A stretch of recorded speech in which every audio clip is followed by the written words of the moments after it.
پرویز صاحب، پچھلے 2-3 روز سے کچھ تواتر کے ساتھ خبریں ایسی آئیں کہ شریف فیملی کو کچھ جیل کے اندر دوبارہ کچھ ایسی آفر کی گئی ہے کہ وہ لندن چلے جائیں تو ان کی معافی تلافی ہو سکتی ہے. کچھ ایسی بات چیت چل رہی؟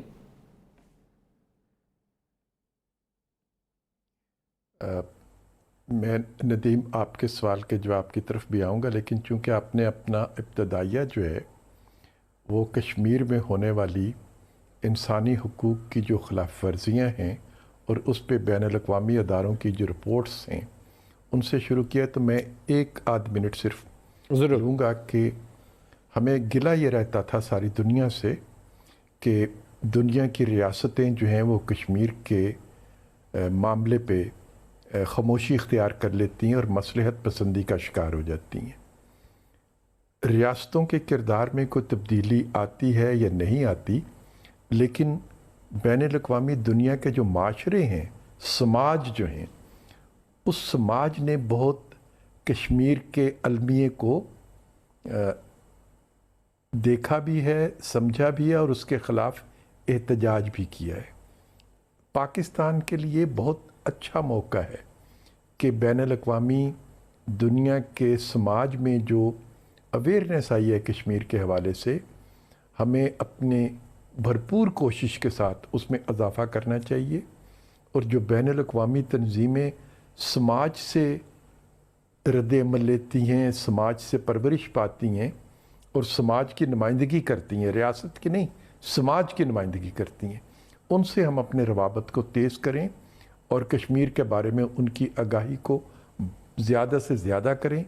اور یہی ایک ایسا سبب بنے گا جو ریاستوں کو بھی مجبور کر دے گا کہ وہ اس ظلم اور ناانصافی کے خلاف آواز بلند کریں. اب میں آپ کے سوال کی طرف آتا ہوں، جو سوال آپ نے کیا ہے. دیکھیے، یہ بحث چلتی رہتی ہے. کبھی یہ کہا جاتا ہے کہ ہم پیسے دے کے جانے کے لیے تیار ہیں، کبھی یہ کہا جاتا ہے کہ ہم سے $12 ملین مانگیں گے، کوئی کہتا ہے $12 بلین مانگیں گے. اور جو لوگ یہ باتیں کرتے ہیں انہیں یہ بھی نہیں معلوم کہ $12 بلین ہوتے کتنے ہیں. وہ پاکستان کی ٹوٹل جو اکانومی ہے اس سے بھی زیادہ رقم کے حوالے دینے شروع کر دیتے ہیں. یہ کیا پاکستان میں نواز شریف صاحب جو ہیں وہ قانون کی گرفت میں ہیں؟ دعویٰ یہ کیا جاتا ہے، لیکن جو خبریں دی جاتی ہیں اور جو دعوے کیے جاتے ہیں اور وزراء کی سطح سے جو دعوے کیے جاتے ہیں، اس سے یہ لگتا ہے کہ نواز شریف صاحب قانون کی گرفت میں نہیں ہیں، بلکہ وہ اغوا برائے تاوان والوں کے پاس ہیں کہیں. اور اغوا برائے تاوان والے جو ہیں وہ ان سے اغوا کر کے لے جا چکے ہیں اور ان کی رہائی کے مطالبے کے لیے اب پیسوں کا مطالبہ کر رہے ہیں.